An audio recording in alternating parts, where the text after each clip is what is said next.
Welcome to Bird Media. నేను మీ పవన్ కృష్ణమూర్తి. భారతదేశంలోకి డేటా సెంటర్లు ఎందుకు వరుసగా వస్తున్నాయి? Google data center, Google AI hub, అందులోనే అదానీ డేటా సెంటర్, ఎయిర్టెల్, సిఫీ, ఇలా చెప్పుకుంటూ పోతే బోల్డ్ అన్ని. రిలయన్స్ వాళ్ళు కావచ్చు, అదానీ వాళ్ళు కావచ్చు, ఎంతోమంది భారతదేశంలోనే, అందులోనే ఆంధ్రప్రదేశ్లో ఎక్కువగా ఈ డేటా సెంటర్స్ అన్నటువంటి పాయింట్ వినిపిస్తుంది. అందులోని విశాఖపట్నంలో సముద్రపు ఒడ్డున ఈ డేటా సెంటర్ల నిర్మాణం అనేది బలంగా జరుగుతుంది. కాబట్టి దీని మీద ఒక చిన్నపాటి విశ్లేషణ. ఎందుకు భారతదేశంలోకి డేటా సెంటర్లు వరుసగా వస్తున్నాయి? దానికి ప్రధాన కారణం మన జీవితం అనేటువంటిది వేగంగా డిజిటల్ వైపు మారిపోతుంది. ఈరోజు మనం ఉపయోగించే ప్రతి యాప్, ప్రతి వీడియో, ప్రతి ఫోటో, ప్రతి డిజిటల్ చెల్లింపు, ఇవన్నీ కూడా ఈ డేటా ఎక్కడో అక్కడ స్టోర్ అవ్వాలి, వాటి ప్రాసెసింగ్ కావాలి. సో ఆ పని చేసేటువంటి కేంద్రాలే డేటా సెంటర్లు. ఇవి కేవలం సర్వర్లు మాత్రమే పెట్టినటువంటి బిల్డింగ్స్ కాదు. ఇవి ఆధునిక డిజిటల్ ప్రపంచానికి నాడీ వ్యవస్థ. ప్రపంచం మొత్తం అంతా కూడా క్లౌడ్ కంప్యూటింగ్, కృత్రిమ మేధస్సు అంటే ఆర్టిఫిషియల్ ఇంటెలిజెన్స్, స్ట్రీమింగ్ సేవలు, డిజిటల్ బ్యాంకింగ్, ఈ కామర్స్ రంగాల మీద ఆధారపడుతున్న సమయంలో భారీగా డేటా వినియోగం ఉన్న దేశాలు డేటా సెంటర్ పెట్టుబడులకి కేంద్రాలుగా మారుతున్నాయి. ఈ నేపథ్యంలోనే భారతదేశం కూడా ఒక అత్యంత కీలకమైనటువంటి మార్కెట్గా ఈ డేటా సెంటర్స్ కోసం నిలుస్తోంది. దీనికి ముఖ్య కారణం డేటా వినియోగం అనేది విపరీతంగా పెరగడం. భారతదేశంలో కోట్లాది మంది ఇంటర్నెట్ వాడుతున్నారు. Social media, OTT platforms, online gaming, digital payments, ఇవన్నీ భారీగా డేటాని సృష్టిస్తున్నాయి. ఈ డేటా వేగంగా పని చేయాలి అంటే, లేటెన్సీ తగ్గాలి అంటే లోకల్గా నిల్వ అనేది అవసరం. అంటే ఇక్కడ లోకల్ స్టోరేజ్ అనేది మనకి చాలా రిక్వైర్డ్ ఉంది. విదేశాల్లో ఉన్నటువంటి సర్వర్ల నుంచి డేటా తీసుకోవడం కంటే మన దేశంలో ఉన్న డేటా సెంటర్ల నుంచి సేవలు అందితే యూజర్ అనుభవం అనేది మెరుగుపడుతుంది. అందుకే పెద్ద పెద్ద టెక్నాలజీ సంస్థలని కూడా భారతదేశంలోనే తమ మౌలిక సదుపాయాలను విస్తరిస్తున్నాయి. ఇక రెండో కారణం తీసుకుంటే డేటా లోకలైజేషన్, అలాగే భద్రతా దృష్టికోణం. ప్రభుత్వాలు ఇప్పుడు సున్నితమైనటువంటి డేటా అంతా కూడా దేశంలోనే నిల్వ ఉండాలి అని కోరుతున్నాయి. బ్యాంకింగ్ సమాచారం, ఆరోగ్య డేటా, ప్రభుత్వ రికార్డులు, ఇలాంటి కీలక డేటాని దేశీయంగానే నియంత్రించడం వల్ల వాటికి భద్రత అనేది పెరుగుతుంది, యాక్సెస్ కూడా పెరుగుతుంది. ఇది డిజిటల్ సార్వభౌమత్వానికి కూడా కీలకం. ఈ విధానాల వలన అంతర్జాతీయ కంపెనీలు కూడా భారతదేశంలో డేటా సెంటర్లు ఏర్పాటు చేయడం తప్పనిసరిగా భావిస్తున్నాయి.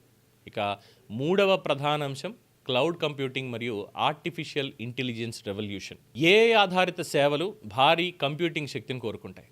AI models training, data processing, real time విశ్లేషణ, ఇవన్నీ కూడా డేటా సెంటర్ల మీదే ఆధారపడతాయి. భారతదేశంలో ఆర్టిఫిషియల్ ఇంటెలిజెన్స్ వినియోగం వేగంగా పెరుగుతున్నటువంటి సమయంలో లోకల్ కంప్యూటింగ్ సామర్థ్యం అనేది చాలా పెరిగింది, వాటి అవసరం పెరిగింది. ఇక టెక్నాలజీ దిగ్గజాలు ఈ అవకాశాన్ని ముందుగానే గుర్తించి భారీ స్థాయిలో పెట్టుబడులు పెడుతున్నాయి. ఇక ఆర్థిక పరంగా కూడా చూస్తే ఆకర్షణీయమైనటువంటి కేంద్రం భారతదేశం.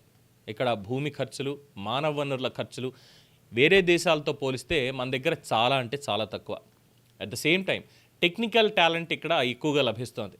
ఈ కలయికే పెట్టుబడిదారులకి అత్యంత ప్రయోజనకరంగా ఉంది.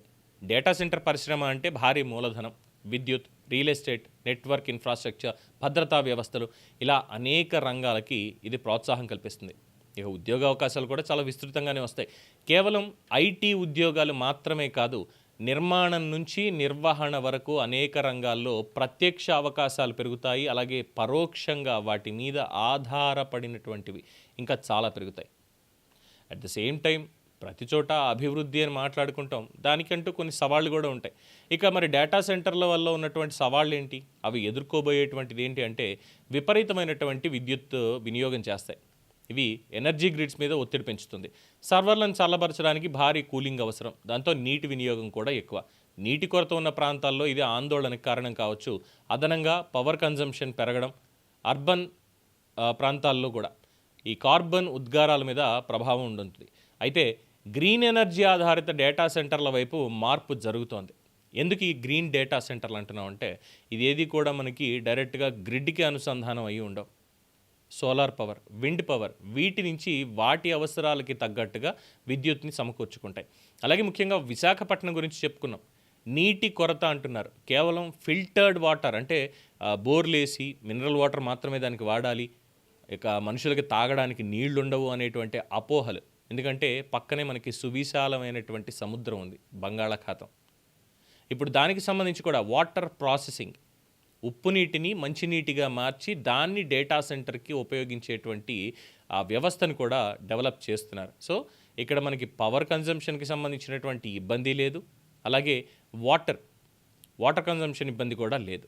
రెండిటికి సంబంధించి ఇక ప్రత్యామ్నాయం అనేటువంటి ఆలోచన కూడా చేయాల్సినటువంటి పని లేదు. సో మన డేటా భద్రంగా ఉంటుంది, యాక్సెస్ ఎక్కువగా ఉంటుంది. అందువల్లే భారతదేశంలో ఉన్నటువంటి ఈ భౌగోళిక స్వరూపం మీరు ఎక్కడన్నా చూడండి, విశాఖపట్నం ఒకటే కాదు, డేటా సెంటర్లు ఎక్కడెక్కడికి వస్తున్నాయి ఏంటి అన్న దగ్గర ఎక్కడ చూసినా కానీ నీటి వనరు ప్రాపర్గా ఉంది, ప్రజలకి ఇబ్బంది లేదు అన్న చోట్లే వస్తున్నాయి తప్ప ఇష్టం వచ్చినట్టు పెట్టుకుంటూ వెళ్ళిపోవట్లేదు. ఇక రెండోది మన దగ్గర ఉన్నటువంటి మ్యాన్ పవర్, యంగ్ ఇండియా అంటూ ఉంటాం కదా, అలాగా మన దగ్గర ఉన్నటువంటిది వాళ్ళకి తక్కువ ఖర్చులోనే. మేబీ విదేశాల్లో ఇప్పుడు సపోజ్ అమెరికా తీసుకుంటే అక్కడ వాళ్ళకి డాలర్లో ఇస్తారు కాబట్టి ఎన్ని డాలర్లు ఇవ్వాలి, సంవత్సరానికి ఎంత జీతం ఇవ్వాలి, అదే డాలర్లని ఇండియన్ రూపీలోకి కన్వర్ట్ చేస్తే అక్కడ $1000 జీతం అనుకుందాం ఎగ్జాంపుల్, ఇక్కడికి వచ్చరికి 90,000 అవుతుంది. 90,000 రూపాయలు నెలకి జీతం తీసుకుంటే భారతదేశంలో ఏమంటారు? అది మీ ఊహకే వదిలేస్తున్నాను. 90,000 జీతం వస్తుందా మా వాడికి, డిగ్రీ చేశాడు, ఇగో ఈ డేటా సెంటర్లో జాబ్ వచ్చింది, అమెరికా వెళ్ళక్కర్లేదు, యూరోప్ వెళ్ళక్కర్లేదు, ఇంకో చోటుకు వెళ్ళక్కర్లేదు, భారతదేశంలోనే మన దగ్గరే ఈ డేటా సెంటర్లు లేదు, దాని అనుబంధంగా ఏవైతే మిగతా రంగాల్లో ఉద్యోగాలు వస్తాయో మంచి జీతాలు వస్తాయి, మంచి భవిష్యత్తు కూడా ఉంటుంది అనేదే నిపుణులు చెప్తున్నటువంటి అంశం. చూద్దాం ఇంకా ఎన్నెన్ని సవాళ్ళు వస్తాయో, ఇంకా ఎంత డెవలప్మెంట్ జరుగుతుందో, దానికంటూ సొల్యూషన్స్ ఏం కనిపిస్తాయో.